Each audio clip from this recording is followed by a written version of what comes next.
Dr. Gerson, seja muito bem-vindo ao Pod Médico. Para a gente aqui é uma honra ter o senhor aqui. E eu também estou aqui com o João Vitor, nosso querido Sagui, que é aluno da Unicamp. E você está no Pod Médico, o podcast médico do Brasil. E aqui a gente vai falar de medicina. E hoje, Dr. Gerson, um tema que eu considero um tema assim, que é muito procurado por essa nova geração de médicos, cada vez mais difícil, competitividade.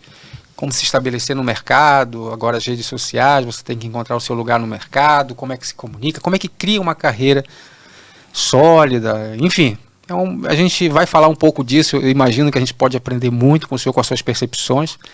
E o senhor agora, que a gente não tem, doutor, uma formalidade aqui, o convidado se apresenta, porque eu não lhe apresentei, eu só falei o seu nome, mas agora você vai se apresentar e o nosso público com certeza vai já entender por que a gente escolheu esse tema para a gente conversar aqui hoje. Por favor, doutor, se apresente. Poxa vida, muito obrigado pela sua oportunidade, Marco, obrigado pela sua presença também, João. É um prazer estar aqui. Quando a gente chega num ponto onde a gente tem mais história para contar do que para viver, né, a gente começa a ter a vontade de trazer uma experiência, uma troca de informações, a vivência que tivemos, evidentemente, num outro momento da vida, uma outra realidade, né? Hoje, todos nós aqui estamos com celular, né? Imagina que isso, em 1980, quando eu entrei na Unicamp, nada disso existia. Então, falando um pouquinho da minha trajetória, eu tenho, que eu não sei se isso pode ser entendido como tão positivo ou negativo, mas eu tenho uma história interessante, que tudo foi muito precoce na minha vida. Eu entrei na escola com 4 anos, eu prestei vestibular no primeiro ano com 16 anos, entrei na faculdade na Unicamp com 17. Então tudo foi muito precoce, casei com 22 anos, tudo foi muito rápido. A opção da Unicamp naquela época, ela não tinha outra opção, porque veio de uma família com muitas limitações financeiras, então a possibilidade de uma faculdade particular não existiria, então a Unicamp foi o que me viabilizou estar na medicina. Então eu batalhei muito naquela época, fiz um ano de cursinho e entrei na Unicamp. Foi obviamente uma grande conquista. A Unicamp é obviamente uma faculdade de renome, me deu uma ótima formação pessoal e tudo foi muito cedo, muito rápido na minha vida. Fiz meus 6 anos de faculdade, né, do qual me orgulho bastante. Tenho coisas curiosas para contar daquela época, né? Pô, deve ter sido uma época em tanto ali, doutor. Nós estamos falando da década de... Entrei em 1980. 80, doutor? Era muito badalada essa época. Como é que o senhor conseguia estudar em 1980, fazer medicina em 1980 com aquelas discotecas? Eu venho de São Paulo, sou nascido lá, sou ZL, né? Todo ZL é Zona Leste, né? Então todos ZL. Você é paulistano, né? Corintiano, porque senão você não sobrevive. Tem que ser corintiano, né? Ou você não sobrevive. E eu vim de uma época onde Campinas, eu venho de uma família também que meus pais eram separados na época e eu vivia com os meus avós também. E minha mãe e os meus avós. E eu venho de família italiana, então ninguém sentava à mesa se não estivessem todos. Então a comida, a refeição era um cerimonial. É isso que a gente ouve falar de famílias italianas. Totalmente. Isso aí é uma coisa... Não importa que hora seja, só vai começar a comida se todos estiverem à mesa. E eu vim morar numa república, né, com 17 anos, no qual eu era, naquele momento, filho único, neto único, filho único continuo sendo. E vim morar numa república onde o mais novinho tinha 3 anos de diferença comigo, né? Então era uma diferença muito grande naquela época. E, como era de praxe, primeiro dia eu cheguei cedo, esperei todos os meus amigos para jantar. O segundo dia eu cheguei cedo, esperei os meus amigos para jantar. No terceiro dia eu cheguei por último. Não só não tinham me esperado, como não tinha o que comer. Essa foi começou fora do seu padrão. Essa começou a realidade. Mas o interessante que eu estou contando essa história, por quê? Porque eu saí para comer. Não tinha mais o que comer, porque eu tinha comido tudo. Em Campinas era tudo fechado. Então os restaurantes fechavam na hora do almoço, os restaurantes fechavam, né? Então era uma coisa assim, eu fui comer um lanche num lugar muito bravo, logicamente, mas foi uma coisa muito que eu conto hoje de forma muito curiosa, né? Pra gente sair da vidinha doméstica e vai para a vida real. Mas quem sai de São Paulo e vem para Campinas é meio ir para o interior, doutor. Tipo isso assim? Tá sentindo que tá indo para o interior ou não? Nessa época. Você sabe que para o campineiro existe a capital e existe o interior, né? Campineiro é uma coisa à parte. É uma coisa à parte. Né? Mas eu vim para cá, me estabilizei até aqui. Hoje moro em Valinhos, mas aqui do lado, né? Sempre trabalhei aqui e tenho um carinho muito grande pela cidade. Mas eu vim então nessa época onde os restaurantes fechavam e não tinha condições de comprar livro, então a gente vivia no Xerox, tudo era Xerox, aquela coisa que você faz hoje, que você pega a internet, não existia nada disso, existiam os livros clássicos, né? Sim. Você ia na biblioteca da faculdade, né? Pegava aqueles livros amarelos, o Index, né? Médico, e ficava ali procurando, então era uma outra realidade. Mas tudo isso, óbvio que fica muito bacana contar isso, né? E aí você começa a tomar as decisões. Eu acho que esse é um ponto bacana de trazer para compartilhar com os colegas, com os médicos novos, com as pessoas que estão fazendo medicina. Primeiro eu digo por mim, eu não faria absolutamente nada diferente que não seja medicina. Não faria nada. Legal. Estava muito certo desde o início para o senhor. Não, foi uma coisa curiosa, né? A vida inteira disse que eu ia fazer engenharia. Porque no ensino médio ali, meio que estava... Engenharia. Porque meu ídolo da época era o meu tio e ele era engenheiro, então eu ia fazer engenharia. Até que ele teve uma atitude muito bacana, me sentou um dia e falou assim, cara, por que você quer fazer engenharia? Porque eu gosto de matemática. E você acha que engenheiro é gostar de matemática? Bom, não precisou duas perguntas para saber que não era esse o meu perfil. E aí eu fui para medicina, adoro, tanto que mesmo tendo hoje uma vida muito boa, num sentido assim muito grande de parte administrativa, eu continuo sendo médico. Eu tenho meu consultório, opero. Então, a medicina para mim foi uma grande identidade, né? Então, dentro da medicina, eu comecei a tomar, no trajeto, você vai tomando decisões, né? Agora, na conversinha um pouquinho antes, perguntei o que você pensa em fazer. Você vê que ele já direcionou, vou fazer alguma coisa cirúrgica. Então, essa ideia de você... dentro de uma medicina clássica, né, que é ser médico, porque você tem hoje grandes possibilidades, como na medicina, de fazer parte de gestão só, você tem possibilidade de fazer dentro de um laboratório, pesquisas, então, mas o primeiro conceito que se tem é ou uma coisa clínica ou uma coisa cirúrgica. Eu tinha decidido a cirurgia, tinha decidido que eu ia fazer alguma coisa cirúrgica. Dentro da ideia da cirurgia, eu, por exemplo, me identifiquei demais com ginecologia e obstetrícia, é uma coisa muito apaixonante, a relação médico-paciente. Isso antes do internato, doutor? Antes do internato. É que, justamente naquela época, nós fazíamos um estágio na Santa Casa de Valinhos, tinha um grupo que passava de um ano para outro, eram 6 pessoas indicadas pelos seus antecessores, e a gente tocava o serviço inteiro da Santa Casa. Hoje isso é impossível, até porque em termos de legalidade, de legislação, não se pode fazer isso. Mas os acadêmicos tocavam o serviço do hospital.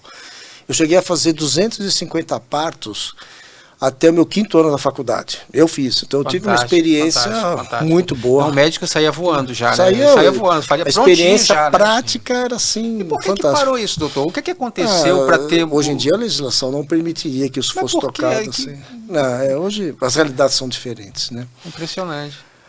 Mas eu comecei a relevar em consideração várias coisas e dentro da área cirúrgica, o que me levou a fazer especificamente ortopedia, continuando me apresentar, né, eu fiz Unicamp, depois eu fiz residência em ortopedia. E a decisão da ortopedia ela foi por um motivo muito simples. Primeiro, cirúrgico. Segundo, relativamente objetivo. Terceiro, público de A a Z, porque como ortopedista, você não tem uma distinção de sexo, nem de idade, nem de raça, nem de nada. Então, peraí, estou entendendo, o senhor foi racional, então. Foi escolher uma especialidade de modo... Vou poder atender um público... E, assim, praticamente todo mundo pode precisar Primeiro que é uma área que ninguém se prontifica a entrar. Você não tem competição. Porque ortopedista é ortopedista. Ninguém trata a parte ortopédica, porque... é uma área muito visível, então se você tratar mal uma fratura, você tem um desvio. Então ninguém que não seja ortopedista entra nessa área. Sem contar que o paciente vai sempre chegar gritando, né? Quando você fala de trauma, sim, né? Vamos lembrar que nem sempre é trauma. Mas quando se pensa em quando você fala em ortopedia, você pensa na traumatologia, né? Mas o que me levou a fazer ortopedia, então você começa um processo de escolhas, né, um processo de decisão. Então você começa, bom, eu posso fazer uma coisa, posso fazer outra, tal, mas a ortopedia É cirúrgico, é extremamente objetivo, não tem distinção de idade, sexo ou raça. Então eu atendo recém-nascidos, atendo pessoas de bastante idosas, então todas as idades. Então isso me levou à ortopedia, né, para tentar ser mais sintético. Dentro da ortopedia, isso já era na minha época, hoje isso é muito mais profundo, você decide que áreas que você faz dentro da ortopedia. Então você tem ortopedistas com especialidade em cirurgia de mão, de joelho, de ombro, de quadril, de tumor, né? Então eu sempre me identifiquei muito com a cirurgia de mão.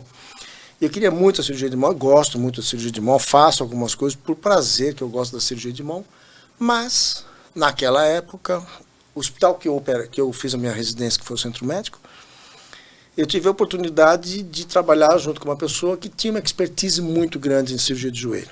Então, apesar de eu querer cirurgia de mão, eu estar decidido em fazer cirurgia de mão, eu aprendi a fazer artroscopia, que naquela época, estou falando isso em janeiro de 86 até janeiro de 89, não se tinha esse volume que se tem hoje de artroscopias.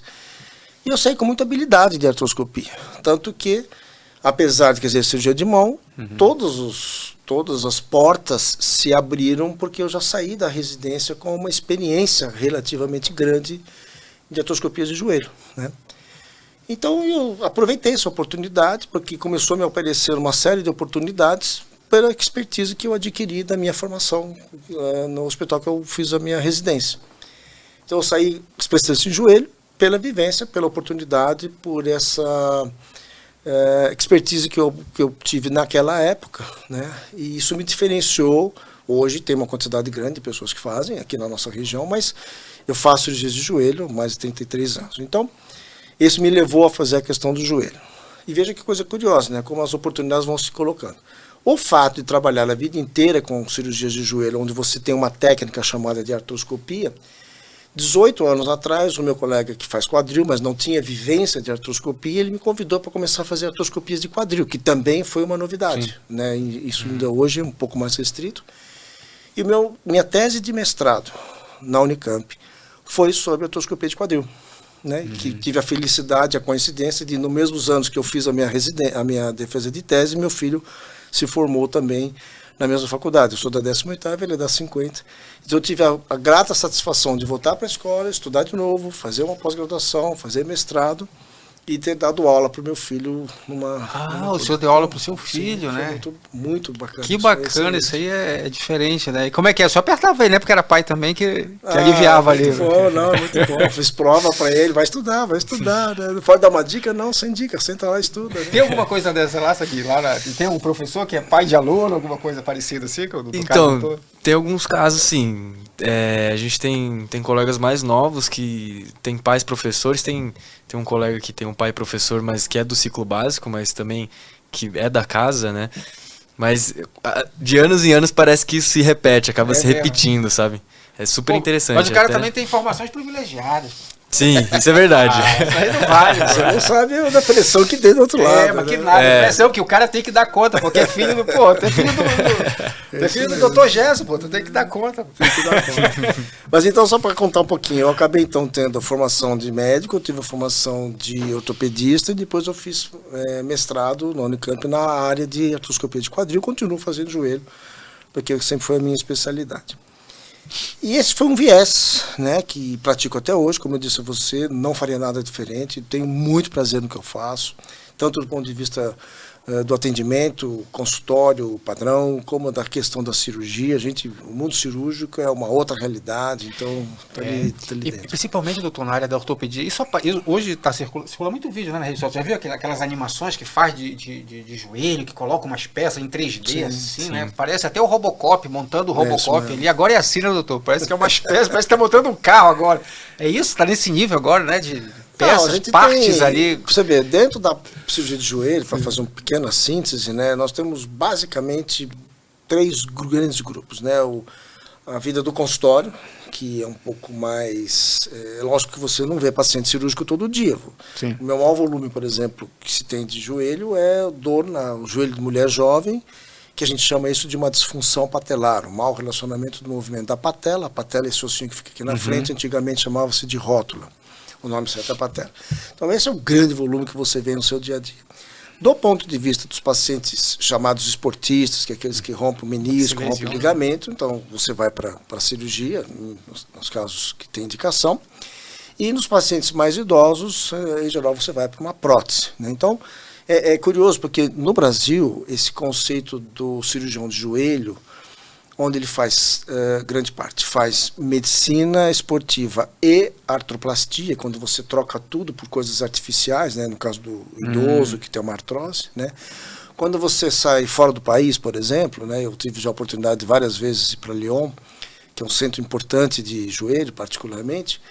Lá o conceito do cirurgião de artroplastia é o de artroplastia. Então ele faz prótese de joelho e faz prótese de quadril. Ele não faz medicina esportiva. O que faz medicina esportiva faz as cirurgias de menisco, de ligamento. Aqui no Brasil a gente faz essas duas coisas. Então esse é o grande volume de atendimento de paciente e volume de cirurgias, né? Então é essa dinâmica do nosso dia a dia.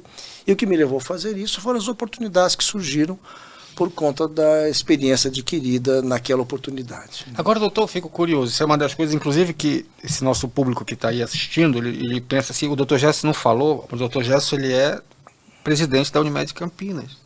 É o nosso presidente aqui da Unimed Campinas.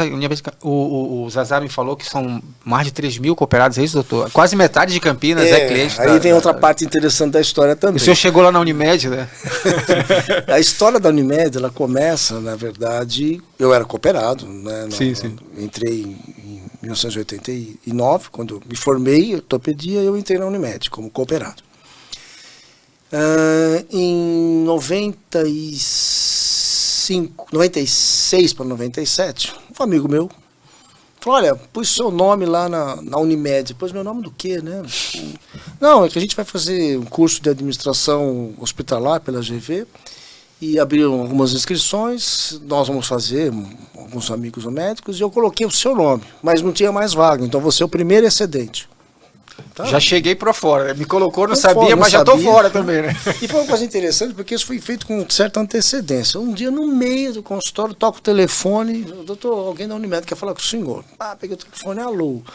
Não, senhor já sou, né? O senhor confirma aqui o seu interesse em fazer administração? Eu falei, quê? Tinha esquecido o que ele tinha falado. Não, é que está aqui o seu nome, só tem uma vaga, o senhor é o primeiro excedente, eu estou só querendo saber se o senhor ainda está disposto a fazer. Mas o que é? Não, administração hospitalar, o pessoal da Faculdade Getúlio Vargas, que vem em company fazer um curso de 2 anos e meio. Então, eu falei, põe meu nome, tá bom. Eu sempre estive aberto às oportunidades que a vida trouxe, né? E a minha história no Unimed começa desse empurrão que esse meu amigo me deu, né, de colocar meu nome. Então eu me formei em administração hospitalar pela GV. Depois fiz meu curso de MBA em gestão de saúde também. E dentro da área administrativa, eu faço parte, ao longo desses 22 anos, da gestão da Unimed Campinas, né? E nesses últimos 2 anos, na condição de presidente. Unimed Campinas. A Unimed Campinas é a minha hoje segunda casa, né? Eu fico mais lá hoje do que consigo ficar na minha casa, né? Passo mais tempo na Unimed do que com as minhas netas. Depois eu falo das minhas netas, né? Não posso deixar de registrar. Mas a Unimed é uma cooperativa de médicos, né, que está inserida dentro de um contexto chamado Sistema Unimed. Então vamos voltar para as pessoas que não estão familiarizadas com essa denominação. Existe saúde pública, né, e quando você fala saúde pública, basicamente você está falando do SUS, né? Existe a saúde suplementar, né? A saúde suplementar, vamos lembrar que saúde está na Constituição, é um direito de todos e é um dever do Estado. O que o Estado faz é facultar a direito privado o exercício da saúde através da saúde suplementar. Então a saúde suplementar completa o atendimento, né? Hoje nós estamos falando de mais de 51 milhões de pessoas, então mais ou menos 1/4 da população no país tem um tipo de saúde suplementar, né? Que é o vulgo convênio que você pode ter. Então, o termo genérico é ter um convênio, né? Se você tem um convênio, você tem saúde suplementar. Se você não tem convênio, você está restrito ao SUS. Dentro desse horizonte, né, de saúde suplementar, Existe algumas situações de filantropia, existem situações de autarquias, existem situações de saúde, de medicina de grupo, que se chama, né, que são as empresas que vendem serviços de saúde. Existe a cooperativa. Quando você fala em cooperativa, você está falando basicamente do sistema Unimed.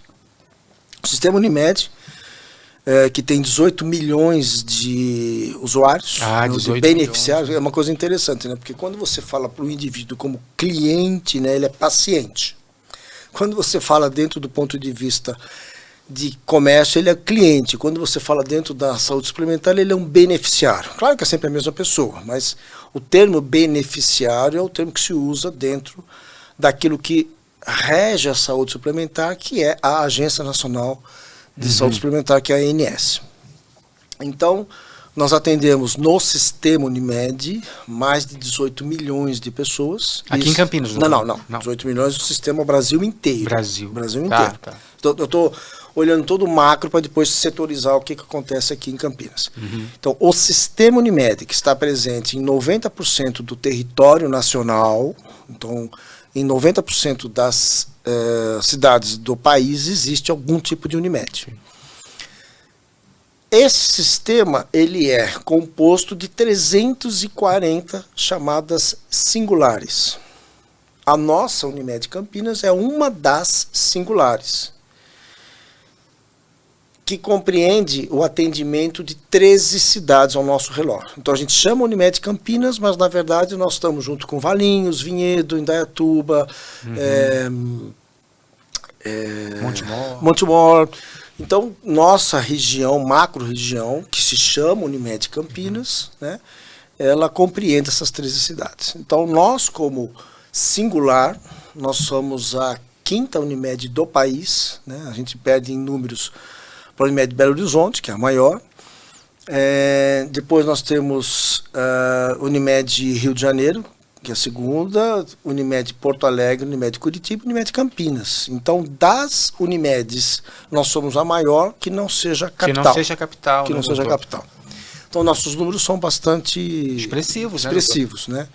Então, nossa Unimed singular, que abrange um território de 13 municípios, ela é composta de 3.500 médicos, então são 3.500 sócios cooperados. Nós temos hoje carteira própria da Unimed Campinas, próximo de 580 mil vidas ou beneficiários. Sim. Que quando a gente atende por intercâmbio, o intercâmbio é o termo que se usa quando você atende outra Unimed que não a Unimed Campinas. Então, posso estar aqui e atender um paciente, um beneficiário que vem de Americana. Americana não é a nossa área. Então, quando ele vem de Americana e passa aqui comigo, eu estou atendendo o que a gente chama de intercâmbio. Então, Unimed Campinas, 580 mil vidas. Quando a gente soma intercâmbio, nós nos aproximamos de quase 800 mil vidas. Né? Então, esses são os nossos números. E temos um faturamento previsto para esse ano de 2024, próximo de 4 bi e 100 milhões de reais. Então, é um número muito expressivo e do qual eu me orgulho, me honro de ser hoje o presidente. Doutor, então, com certeza.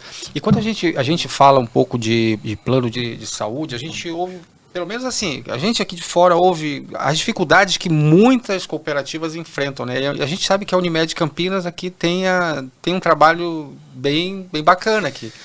Qual é a austeridade? É enxugar? Como é que consegue manter essa... Porque não é fácil manter plano de saúde. A gente sabe que tem gente aí com a corda no pescoço, empresas grandes, né? Que também operam com planos de saúde, vendem, e estão todo mundo sempre declarando prejuízo, está sempre no prejuízo. Sempre existe uma foto e existe um filme, né? E a gente situar hoje somente a foto, que são esses números que eu te dei, ela não caracteriza tão bem o que é o filme, a fotografia. Então vamos dar 2 passos atrás.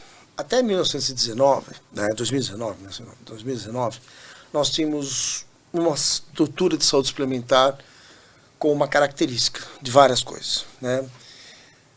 Com o advento da pandemia, em 2020, houve um grande paradoxo do ponto de vista da saúde suplementar. Claro que eu não vou nem discutir a tragédia que foi, o número de vidas que se perdeu. Então, vista sobre o lado de doença, foi péssimo, evidente. Vista sobre o viés administrativo, a pandemia pelas circunstâncias que ela trouxe naquele momento, ela teve uma dificuldade muito grande do próprio médico cooperado, porque estava tudo fechado, por lei era fechado, você não podia atender, você não podia sair de casa, você não podia fazer nada. Então, o médico cooperado enfrentou várias dificuldades como médico.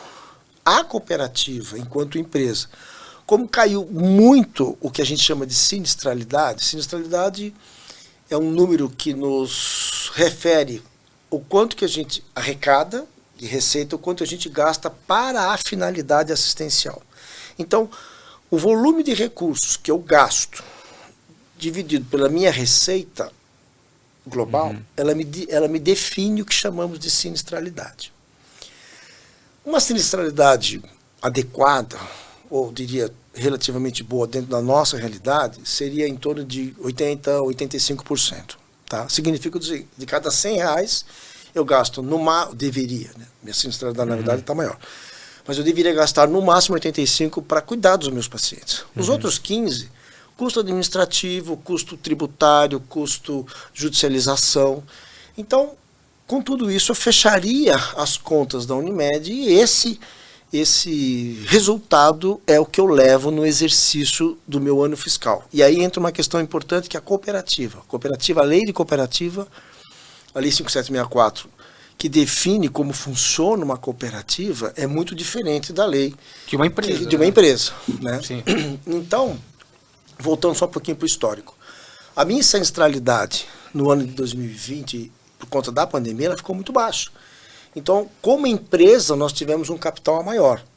E o meu cooperado, como cooperado, ganhando menos, porque ele não tinha com quem trabalhar. Então, a cooperativa, e aí é que entra o espírito cooperativista, nós fizemos uma série de atitudes para amparar o cooperado. Coisa que uma medicina de grupo não fez, né? Bacana, se o médico atendesse qualquer outro convênio, se vire, porque não vai ter nada. Nós não, nós legal. Antecipamos uma série de valores para ajudar o cooperado, afinal de contas ele é o nosso sócio, né? E para que ele tivesse sustento. Quando chegou o primeiro semestre de 21, que foi o pior momento da pandemia, na verdade, nós tivemos um custo, aí sim, assistencial absurdo, porque a pandemia ainda existia, mas ela não estava mais com aquelas restrições que vinha de 2020. Somou-se com o segundo semestre, que houve já uma diminuição dos casos do Covid, mas houve uma demanda reprimida absurda, então nós tivemos um ano de extrema dificuldade em 2022, com sinistralidade, para você ter uma ideia, nós fechamos com mais de 91%, então é um volume, vamos lembrar que cada 1%, nós estamos falando em torno de 400 milhões de reais, né? Porque nosso faturamento é de 4 bi, então 1% é um número muito significativo. Então, nós fechamos com uma sinistralidade muito alta e ainda impactado um pouco pela pandemia. 2023, a pandemia já não é mais um grande vilão. Nós temos ainda algumas sequelas, mas o que acabou acontecendo? Houve uma infeliz coincidência de que, no ano de 2022, vínhamos da pandemia. Se você se recordar, todas as plataformas políticas, foi um ano de eleição, então, independente de qualquer que seja o crédito político que você tenha, 2022 foi muito impactado pelo momento de saúde. Então, tudo e qualquer propaganda, tudo e qualquer movimento político, seja de um lado ou seja do outro, se baseava em quê? Em saúde. Então, a realidade do que temos hoje, em termos de saúde suplementar, em termos das obrigatoriedades que a ANS nos exige que possamos oferecer, com aquilo que tínhamos pré-pandemia, mudou radicalmente. E não mudou só pelo incremento daquilo que chamamos de ROL. ROL é o mínimo que uma operadora tem, aí tanto faz se é cooperativa ou não, ela tem que oferecer para os seus usuários. Então houve um incremento extremamente maior de procedimentos que nós tivemos que fazer, houve uma série de coisas que impactaram. Então hoje nós vivemos uma realidade comercial muito diferente do que vivíamos 3, 4 anos atrás. Agora já está mais apertada. Muito apertada. Muito apertada, né? Por quê? Porque o incremento de rol que tivemos que oferecer aos nossos beneficiários e o custo que está atrelado a isso, evidentemente tudo tem seu custo, né, não acompanha a mesma evolução que eu tenho do reajuste das minhas prestações, das minhas contraprestações. Então, vamos lembrar, no caso nosso, por exemplo, que 27% da nossa carteira é composta de pessoas físicas. E pessoas físicas, quem regula o aumento, né, ano a ano, é a ANS. Então, em 2021, no qual nós estávamos com um volume crescente de gastos, nós tivemos um reajuste negativo por conta da ANS na pessoa física, que corresponde a 27% da minha carteira. E 72% é pessoa jurídica, que é uma tratativa comercial. Mas imagina que, como é complicado você chegar para uma empresa e falar, olha, eu preciso reajustar tanto, porque o custo da medicina cresceu, e ao mesmo tempo a ANS para a pessoa física me dá uma deflator. Né? Não sei se está complicado o que eu estou falando. Não, deu para entender que o jogo está mais difícil. Eu fico pensando, como é que está o médico agora? O médico que está com consultório, ele também está sentindo isso, doutor? Muito. Como é que está isso aí? Ainda mais o que eu lhe falei, que o nosso público é um pessoal que está tentando ainda se estabelecer no mercado. Como é que consegue agora? Com todas essas... Então vou te dar tá mais difícil, né? Vou te dar os números. Apesar de 2022 ter sido um ano de maior sinistralidade na nossa história de existência, nós completamos agora dia 17 de dezembro, 53 anos de existência. Então, uma empresa evidentemente que está muito consolidada, foi a segunda singular fundada no país. A primeira foi em 67, em Santos, né, Dr. Castilho foi o mentor disso, e a segunda Unimed no país fundada foi a nossa. A nossa, se você pegar qualquer uma carteirinha da Unimed Campinas, você vai ver que o número dela é 002, porque ela foi a segunda Unimed fundada. É a segunda mais antiga. Então, só para não perder o raciocínio. A questão dos médicos, essa questão situação dos médicos, como é que está então, esses números para os médicos aí? Então, em 2022, apesar de nós termos tido um ano, em termos de sinistralidade, o maior índice possível, nós tivemos 91,4% de sinistralidade, quando você analisa o rendimento que foi ao médico cooperado, nós estávamos falando em 34,5%. Ou seja, de tudo aquilo que a cooperativa arrecadou, de alguma forma, 34,5% foi para o cooperado, que é a nossa finalidade como cooperativa, né? Eu defendo muito a cooperativa, porque a cooperativa ainda é uma forma muito legítima, muito inteligente de se ajudar, né? Você não é explorado pela operadora. Isso que eu aproveitar esse gancho que o senhor deu eu só queria só terminar os dados. Sim. Se você considerar 2023, que nós tivemos vamos fechar a sinistralidade por volta de 89%, como eu disse, 1% é muita diferença de dinheiro, 30% foi para o cooperado.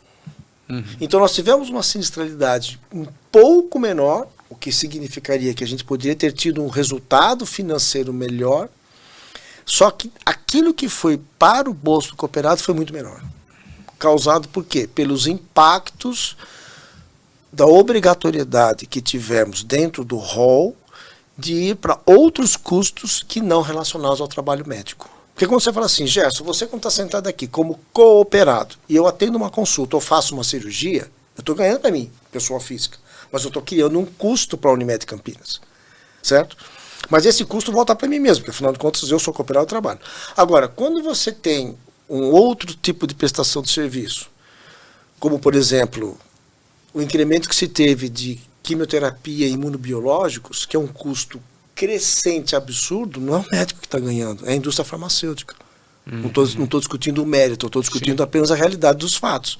Então, cada vez mais está muito difícil poder viabilizar que a nossa sinistralidade, enquanto empresa, fique sob um certo controle, mas é importante que isto volte para o trabalho do médico e não para a indústria farmacêutica ou para outras finalidades que nós somos obrigados a oferecer. Não sei se eu consegui ser claro. Entendi. Me diz uma coisa, João Vitor. Isso que o doutor falou, o negócio, eu peguei um aspecto que você pegou ali, mas parece que cada vez que a medicina vai evoluindo por um lado, né, vai ficando mais caro para o outro, tanto para o médico, tanto para qualquer sistema. Como é que você olha isso? Daqui a pouco você está entrando em campo aí, né? Mas pensa em ter consultório, o doutor já fez a carreira aí. Como é que tu pensa aí, Diego? Sim, então, essa questão, assim, de conforme vai apertando mais os números, né, você vai tendo essa dificuldade maior e isso vai caindo em cima daquele profissional e sobrando, talvez ali, igual o doutor falou agora, de sobrando em cima de uma empresa, farmacêutica, tudo mais. Eu acho que, assim, por um lado, tira um pouco da motivação, né, de falar, putz, por que eu vou entrar nesse caminho ou daquele outro, né? Você acaba avaliando esses dois caminhos. Um pouco esse mercado, você está assistindo que ele está mais apertado agora, né? Sim, exatamente, mas eu acho que, assim, uma outra forma de lidar com isso é propor soluções também, sabe? Então, até queria perguntar ao doutor, né, se com a tecnologia, a gente consegue, usando a tecnologia, né, a nosso favor e tudo mais, a gente consegue ampliar esses ganhos para o profissional da saúde, né? A gente vê hoje, por exemplo, o uso da telemedicina, que reduziu alguns gastos e também conseguiu levar a medicina, levar cuidados a áreas remotas, né? Áreas que a gente não tem acesso e tudo mais. E como que isso... como que vocês, como empresa, olham isso e como que isso pode influenciar também nesse balanço, né? Sua pergunta é ótima. Ela precisa só ser dividida em alguns pontos de viés, né? Sim. Vou tentar ser simples para ser didático. Quando eu olho sob o meu ponto de vista como médico, né, seria uma total falta de bom senso não admitir que a tecnologia ela vem, né? E eu uso a tecnologia. Eu acabei de dizer que eu tive uma grande oportunidade de me destacar numa determinada área por conta da expertise que eu adquiri, que é as artroscopias. Hoje isso é uma coisa popular, mas na época era uma coisa de grande avanço. Você fazia uma cirurgia com 2 furinhos. Antigamente você fazia um corte desse tamanho, o paciente ficava 2, 3 dias internado. Hoje, eu diria que quase 70% do que eu opero hoje é paciente que vai de um dia só de internação ou embora no mesmo dia, né? Tudo isso é graças à tecnologia. Então, as mesmas técnicas de cirurgia que eu faço hoje, reconstrução de joelho, quando eu comecei a fazer ligamento cruzado anterior, você deixava o paciente imobilizado 6 semanas. Hoje o paciente sai andando no mesmo dia. Então, sim, é inevitável a questão da evolução tecnológica. O problema é aquela brincadeira que não existe almoço de graça. Tudo tem um custo, né? Então, a nossa grande dificuldade hoje é admitir que existe tecnologia, admitir que existe o rol que eu tenho que oferecer enquanto gestor, admitir que enquanto médico eu ofereço uma tecnologia como uma coisa, mas a um custo acessível, né? Um custo que seja... Nem tudo que é tão avançado, que é tão moderno, significa uma relação custo-benefício adequada, né? Porque alguém paga isso. Não necessariamente fica mais barato, né, doutor? Pelo contrário, ela fica em geral caro, né? Então a evolução que a medicina caminha, ela é inexorável. E cada vez mais você tem tecnologia para possibilitar mais tecnologia, né? Hoje em dia as coisas são muito rápidas. Só que a pergunta é, quem paga isso? Quem tem esse custeio, né, o que nós fazemos como gestor não é criação de recursos, a gente faz gestão de recursos. Sim. Então, alguém que é o beneficiário, sou eu, enquanto médico, enquanto paciente, é minha família, se tiver doente, então alguém tem que pagar por isso. E aí é o grande desafio que existe hoje. É a relação entre o benefício da tecnologia e a viabilidade disso ser sustentável do ponto de vista econômico. Porque existem limites de recursos, né? As pessoas não podem hoje pagar uma coisa que não é acessível, senão poucas pessoas vão ter condições de pagar isso, né? Então, não sei se eu estou conseguindo responder, mas essa complexidade. Então, nós não podemos nunca nos apartar da tecnologia, até porque, em alguns pontos, a tecnologia traz benefícios. Eu acabei de citar o exemplo da cirurgia de menisco, que antigamente era aberta e o paciente ficava 2 dias internado. Hoje eu faço uma cirurgia de menisco às 8 horas da manhã, ele tá almoçando em casa hoje à tarde, né? Então isso é fruto de uma tecnologia que traz um custo agregado pela tecnologia em si, mas ele barateia o custo hospitalar, por exemplo. Não, isso que o senhor está falando, eu estou lembrando de um caso onde uma pessoa estava precisando de uma determinada cirurgia e tinha essas 2 opções. O médico ofereceu. Ou eu vou operar você numa cirurgia minimamente invasiva, que vai custar tanto, ou eu abro você e tu paga menos. Quer dizer, a situação é essa, a tecnologia não veio, pelo contrário, parece que nessa situação aí, em muitas situações, ela fica mais caro, né? Você sabe que na evolução dos estudos, né, a gente passou por uma época onde se começou a se usar o termo de medicina baseada em evidências. Medicina baseada em evidências é quando você começa a analisar dentro de uma metodologia uma forma de coletar as informações científicas de uma forma regular, onde você vai fazer uma equiparação daquilo que está sendo publicado de uma determinada técnica, não importa qual. O conceito que se tem hoje não é nem mais a medicina baseada em evidência. O conceito que se tem hoje é medicina baseada em valor. Olha que coisa interessante.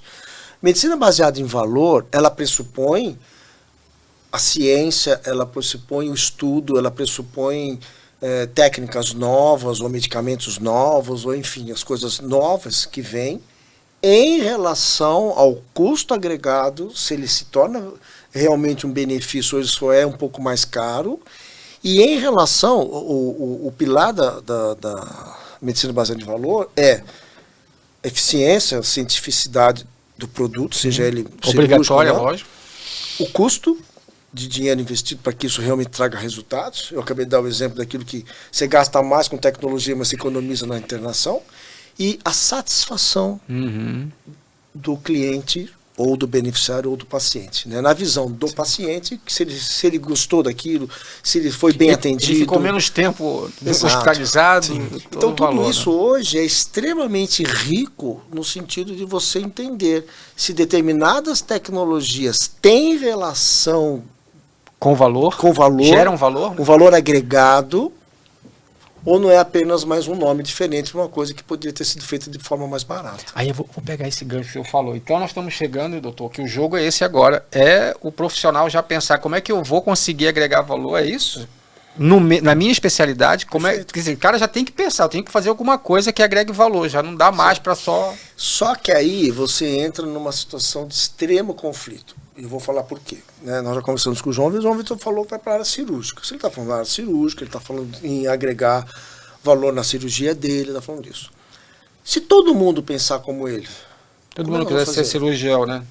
Como é que funciona hoje o pediatra? Né? Como é que funciona hoje as subespecialidades dentro da pediatria? Né? Nós temos hoje uma dificuldade enorme do ponto de vista de ter profissionais capacitados para atender a subespecialidade dentro da pediatria hoje. Sim. Então tem que ter um reumato pediatra, tem que ter um endócrino pediatra, tem que ter um gastro pediatra, tem que ter, né, eu tenho que ter o geriatra, eu tenho que ter o clínico. Então é um bolo que vai sendo repartido. Não dá para você só pensar na tecnologia, não dá para você pensar em agregar valor do ponto de vista científico e ao mesmo tempo valor do ponto de vista de resultado, porque o médico quer viver como qualquer um de nós. Nós vivemos num mundo capitalista, então, queira ou não, o dinheiro passa a ser fundamental para você sustentar sua família, dar formação para o seu filho.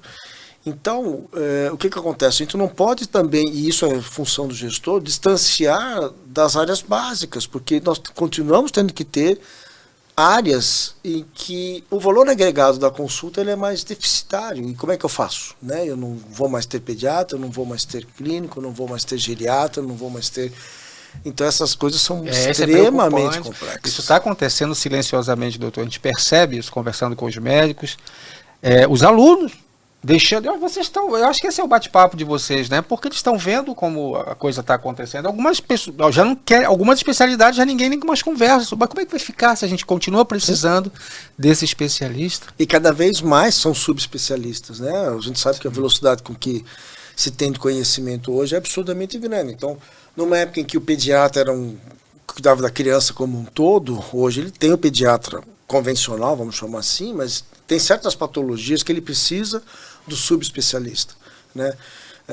Isso acontece em todas as áreas. E aí você tem um conflito muito grande, porque eu, como gestor, tenho que viabilizar que a consulta seja valorizada, para que eu não desestimule que todo mundo só vá para uma área que seja interessante financeiramente. Agora você falou um negócio, doutor, e fica imaginando, não é fácil ser gestor, ser presidente, você só tem que, às vezes, fazer umas coisas meio... Como é que é isso? Você sabe o que eu mais faço hoje no meu dia a dia? O que é que você faz? Converso. Converso com pessoas. Tem que saber conversar, né, doutor? Porque não é fácil, né? Administrar. Tem essa frase que administrar é muitas vezes desagradar, né? Faz parte do... Como é que é isso? Como é impossível você agradar 3.500 sócios. Não dá, né? Você vê que até o linguajar muda, né? Eu gosto... faz parte da nossa formação tentar entender o nosso público, né? Por exemplo, eu venho da chamada geração Blue Members, né? Que é os os que têm 60 anos hoje, tudo mais. E a gente depois começa a lidar com a geração X, geração Y, geração Z, né? Nós tínhamos como um conceito muito enraizado de que nós somos donos da cooperativa, né? Os meus sócios hoje não existem donos, são sócios. A tratativa mudou, né? Porque se eu falar que eu sou dono, né? O indivíduo vem, ele entra chutando tudo, porque ele é dono, ele pode chutar o que ele quiser, ele não pode chutar o que ele quiser, né? Ele tem que respeitar uma relação societária. Então, inclusive, isso mudou a nossa linguagem, né? A gente não vai mais numa assembleia, né? Só para falar um pouquinho do cooperativismo. Uma das grandes questões que existe no cooperativismo é que nós funcionamos por gestão. Eu sou eleito pelos meus pares, né? A cada 4 anos muda a gestão. Eu posso, por exemplo, permanecer mais uma gestão como presidente. Não posso mais do que isso. Então, eu posso exercer 4 anos, no nosso caso, a gestão é de 4. Posso permanecer mais 4, não posso mais. Eu tenho que sair, eu não posso ser diretor de nada. A sua família vai ficar feliz com isso. Provavelmente sim, vou ter mais chance de ficar com as minhas Marias, né, que são as minhas netas. Pois, agora, isso aí é um sacrifício que o presidentes, em geral, né, do Brasil a qualquer outro presidente, o cara quando vira presidente, ele é mais difícil, né? Ele fica mais difícil que você estar em casa, né, doutor? Pô, como é que é isso aí, doutor? A primeira coisa que você descobre quando você é presidente é que você é presidente 24 horas, 7 dias da semana, 360, porque ninguém pensa muito em ligar para você 4 horas da manhã, afinal de contas você é presidente. Caramba, isso aí quando a gente vê, né, é um negócio... E você tem netinhas, né, que você tem umas netinhas aí? Tenho 2 e minha filha tá já grávida do terceiro. Pô, mas você tem que aproveitar essas netinhas aí, poxa, eu fico pensando no meu pai, que infelizmente eu perdi ele, eu queria que ele tivesse aproveitado mais os netos, sabe? Acho que a vida passa assim. É um valor diferente, vale a pena. E medicina é um negócio que parece que você é ensinado mesmo a tá sacrificando o tempo todo, né? A gente fala um pouco desse assunto aqui, tá, doutor? A gente fala um pouco disso, assim, desde o aluno, a gente percebe que o aluno, aquela cobrança, autocobrança. A gente falou também que sobre uma ideia que tem, eu acho que o médico pega muito isso da competitividade, de querer, isso é uma cobrança muito grande do médico. Eu imagino que, né, o pessoal que está aí acompanha a gente também sente isso, e isso às vezes é uma voz dentro de cada profissional que fica ali, né, dizendo, pô, acho que eu me cobrei muito, eu acho que eu fui muito, muito rigoroso comigo. Voltando um pouquinho lá atrás, quando eu disse que fazer medicina, né? Uma das grandes coisas que levou na medicina é que você, dentro da medicina, você tem uma abrangência muito grande de formas de trabalho. Não estou nem dizendo de especialidade, isso é óbvio. Estou dizendo de formas de trabalho. Aquilo que eu tenho de conceito, que é o médico que atende pessoas, ele tem que ter um pré-requisito. Ele tem que gostar de pessoas. Sim, sim. Né? É muito complicado o médico que se propõe a ser o médico, vamos chamar, se você fecha o olho, fala, por favor, fecha o olho e me traga rapidamente o que você tem de conceito do que é um médico. Talvez você já não, mas se perguntasse isso para mim lá atrás, eu fecharia os olhos, a primeira coisa que eu pensaria, o branco, né? Porque o branco caracterizava o médico, hoje não mais, mas caracterizava o médico. Segundo, você imagina ele com aquele aparelhinho de estetoscópio falando 33. Esse era o conceito que se tinha, e ainda é hoje até isso. Então, este médico, com este modelo de trabalho, se ele não gostar de pessoas, ele já tem um conflito muito grande. Porque não tem como você ser um bom médico, e não estou falando só tecnicamente, estou falando humano, sem que você olhe para o ser humano e goste desse ser humano. Estou falando do ponto de vista geral. Claro que pode ter identidades ou não, mas isso é importante. Não quer dizer que você não possa ter um excelente médico técnico que fica atrás de um aparelho fazendo algum determinado tipo de exame. Ele pode ser um excelente médico, ele não tem que ter contato com o paciente, ele tem que saber interpretar o determinado exame, ele tem que saber interpretar aquilo que eles propõem a fazer. Então, uma das grandes vantagens que existe na medicina é que você tem uma pluralidade muito grande. Nós citamos, por exemplo, a questão da telemedicina. Né? Se discutia telemedicina há muitos anos. Né? Nossos próprios órgãos de classe não fechavam a forma de relacionamento digitalizado. Né? Ficou anos e anos discutindo a respeito de normatizações para se fazer a telemedicina. A pandemia empurrou isso, queira ou não, gente, é o que dá para fazer. Então, hoje nós tivemos um avanço muito grande, a Unimed saiu muito à frente disso, porque nós, quando começou a pandemia, com 3 meses, a gente já estava oferecendo telemedicina, com 5 para 6 meses, nós estamos oferecendo o serviço desenvolvido por nós, que é até hoje. Então, nós temos um serviço muito avançado de telemedicina, nós temos hoje um pronto atendimento de telemedicina, nós temos hoje atendimento pediátrico, como telemedicina. Então, isso foi uma realidade que eu vou chamar por bem, né? Porque facilitou. E eu não estou nem falando da tecnologia hoje, do indivíduo que está à distância, podendo orientar uma cirurgia, isso mais ainda. Mas eu estou dizendo dentro da nossa realidade, né? Então, essa é uma situação pela qual hoje as pessoas se identificam, né? A população jovem hoje, pegar a gente da minha idade, não gosta muito, mas pegar a idade da idade dele hoje, se pegar um celular e conversar com o seu médico por celular é uma coisa extremamente... Fora os advices que estão vindo aí com super maneira de você ter diagnóstico, tem maneira de você medir pressão. Então, as coisas vão surgindo e vão agregando de tal forma que tudo isso é médico. Sim. É gostar da pessoa. O fato de você não estar na frente não quer dizer que não possa ser isso bem feito, né? Então... É verdade. E agora isso que o doutor falou, João Vitor, sobre essas interações que estão agora mudando, né? Como é que você tem percebido isso lá na faculdade, com os médicos mesmo? Como é que vocês estão enxergando essa geração de médicos? Porque parece, doutor, que os jovens hoje, eles veem assim, pô, esse pessoal, eles ralaram muito. Eu acho que eles pegaram muito pesado. E eu acho legal isso, eu acho que vocês não... Isso eu aprendi com a doutora Maria Renata. Ela teve uma reflexão profunda aqui. Ela disse assim que ela acha que, eu acho que não precisava ter aquele ritmo. Daria para fazer tão bem quanto, sem a pressão, sem a... E é isso que eu já percebi quando eu converso aqui com os médicos, com os alunos. É uma cobrança. Não precisaria disso também para você poder ser um bom profissional. Mas é aquele discurso, não, tem que ir lá, tem que aguentar, mas não precisaria, dava para fazer tranquilo. Sim, exatamente. Eu acho que a tua geração já está pensando um pouco mais por esse lado, né? A gente pensa assim, né? Que as tecnologias, tudo isso, né? As novas gerações, tudo mais, que a gente discute nesse sentido, é que assim, tem a velocidade. Então essa velocidade, ela trouxe benefícios, né? Então você consegue achar uma resposta um pouco mais rápido, consegue, né? Diferente que o doutor comentou aqui, você consegue só olhando no celular já entrar naquele livro que você tinha alguma dúvida, já sanar isso de uma maneira muito mais rápida. Mas isso também se torna, por um lado, um pouco negativo dessa cobrança maior, dessa pressão de que você tem que saber a resposta mais rápido, de que você tem que saber as coisas mais rápido. Sim, e o paciente também te desafia também, porque ele já sabe, né? Exatamente, isso exatamente. Porque ele entra na sua frente no Google. Pô, isso é uma coisa. Ele já sabe. Sim, questiona, né?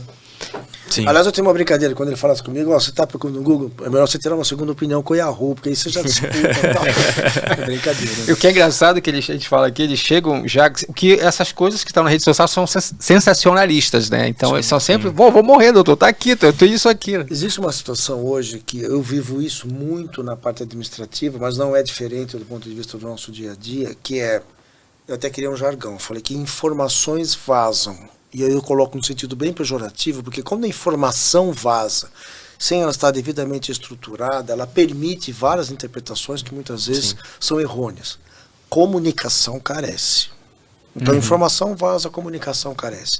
Porque a comunicação que é feita de maneira estruturada, profissional, organizada, né? Não quer dizer que eu seja dono da verdade, não é isso. Qualquer um tem o direito de questionar o que eu estou fazendo, seja na parte médica, seja na parte administrativa. Mas se você me permitir fazer uma comunicação adequada, e eu, dentro da minha linha de raciocínio, estiver correta, eu vou ter um começo, meio e fim. Agora, você pega uma informação, vaza. A internet é uma delas. Nem tudo que acontece na internet é uma informação verídica e sustentável, né? Eu vejo isso também. Se você digitar artrose no Google, você vai ter milhões e milhões. O que daquilo é verdadeiro, né? Se fosse tão simples assim, qualquer um seria médico. Basta você clicar qualquer coisa e aparece ali. E não é isso que acontece. Então, a facilidade da informação, ela existe. O que falta ainda é a estruturação da comunicação, que são coisas diferentes. Sim. E eu percebo, isso é uma coisa que eu também percebo no mercado, que, como a gente está agora, o mercado da saúde, é que se por um lado o médico parece que está sentindo o cinto apertar, o dinheiro ficar mais difícil, os pacientes ficarem, né, cada vez mais, a disputa ficar maior, o mercado parece que vai encolhendo ou vai aumentando.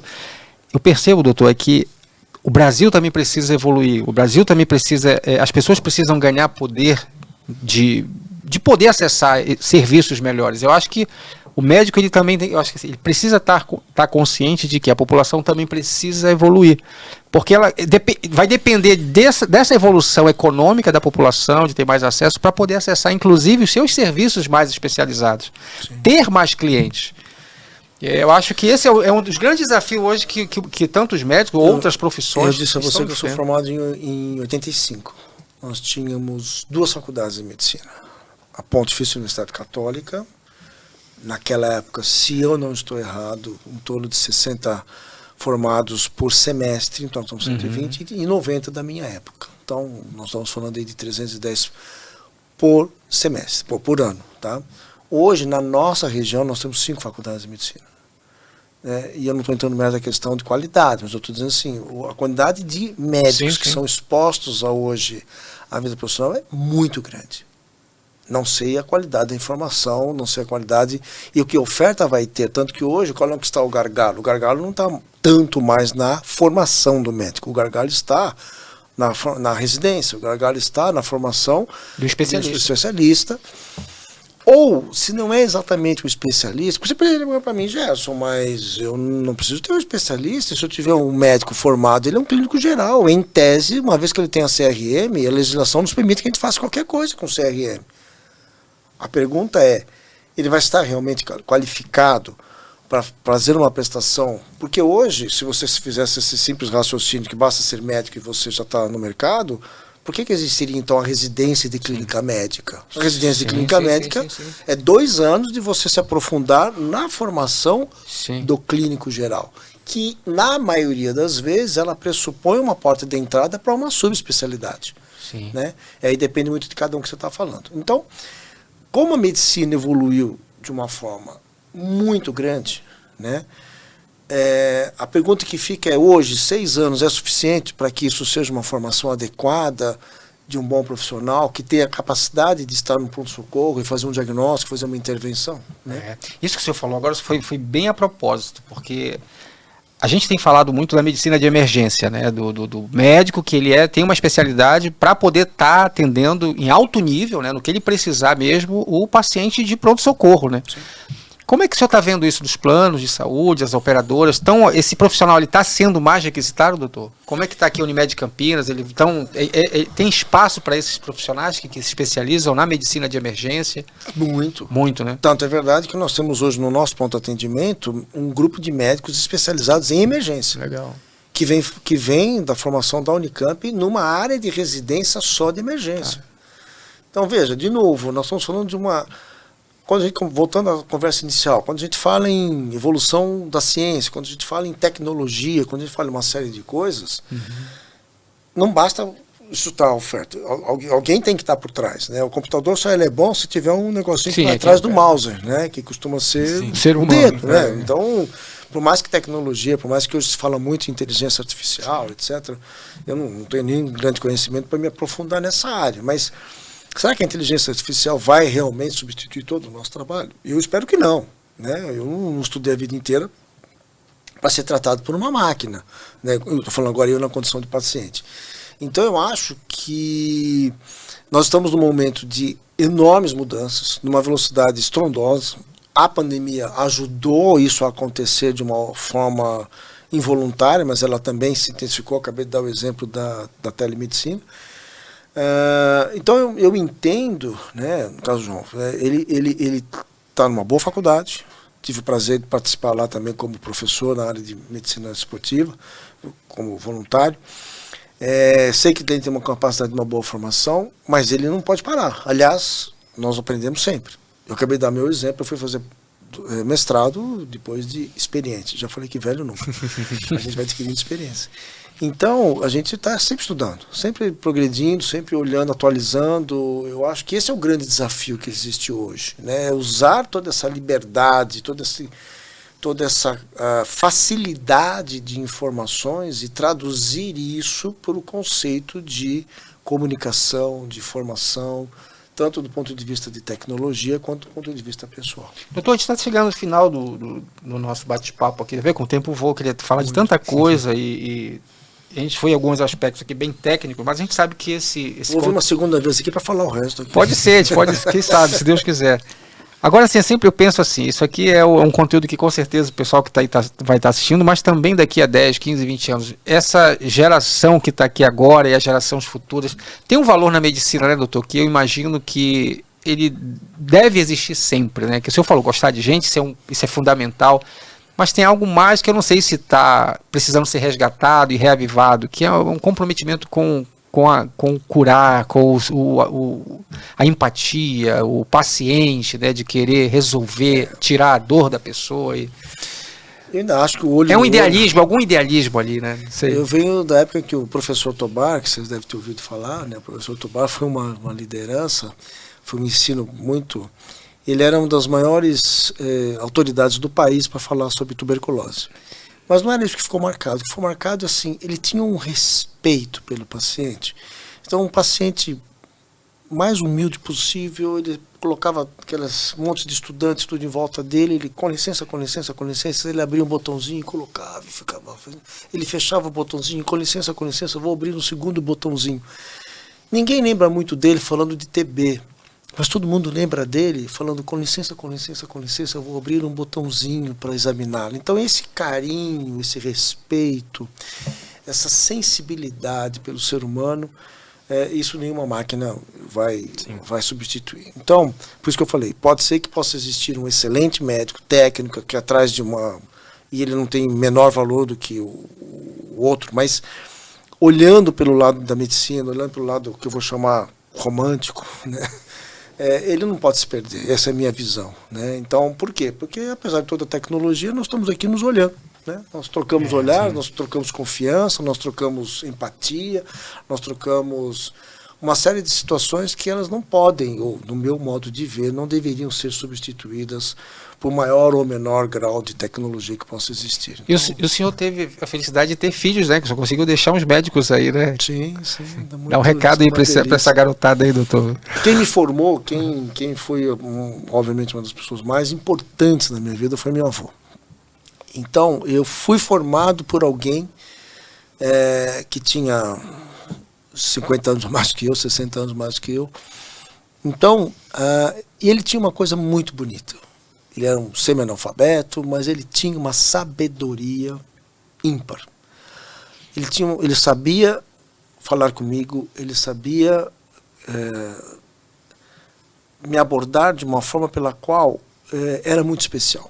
E isso é ser humano, independente de qualquer formação pessoal, independente de qualquer outra coisa. Então, eu tive minha formação pessoal numa pessoa que foi meu avô. E eu espero poder transmitir isso, não só para os meus filhos, mas para os meus netos, essa sensibilidade, né? Essa forma de entender o ser humano, que é uma coisa extremamente complexa. Né? O ser humano é muito complexo, muito complexo. O senhor falou de uma palavra que eu acho que realmente sintetiza todo esse conceito, esse valor, que é o respeito, né? Você respeitar o outro. Eu poderia te falar alguma coisa agora, mas eu sei que você tem sentimentos, eu vou te procurar falar isso para você da melhor maneira, porque eu sei que eu posso falar de uma maneira que você pode entender de uma outra maneira, ou seja, esse respeito, né?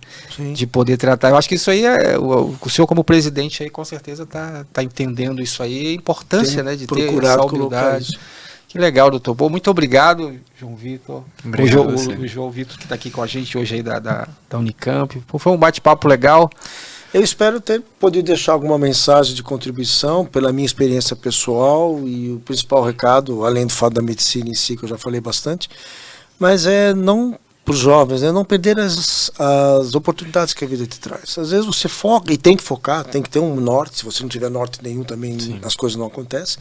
Mas dentro desse norte, as coisas, oportunidades que parecem ser, às vezes até certa inocência, elas acabam te abrindo uma porta. Né? Então acho que isso é importante. O senhor, no próprio detalhe do que o senhor contou para a gente da sua história, um amigo lembrou do senhor, né? Quer dizer, ter amigos é importante. Olha, o João Vitor está aqui hoje porque está na Liga do Trauma, tá... Sim. E o Jazar falou que ele também é um cara que está ali ajudando. É por aí, né? O senhor também se envolvia com isso, doutor, lá nas ligas e tal? Eu participava muito, comecei a desenvolver muito mais na parte de ortopedia, porque eu gostava, então... Relacionamentos, é importante, né, doutor? Importante, esse é um aspecto importante. Então, você esteve no Pod Médico aqui e a gente falou de muita coisa bacana. E se você não é inscrito no canal, por favor, se inscreva, porque aqui a gente sempre tem um conteúdo muito bacana. Então, espero você no próximo episódio. Até lá!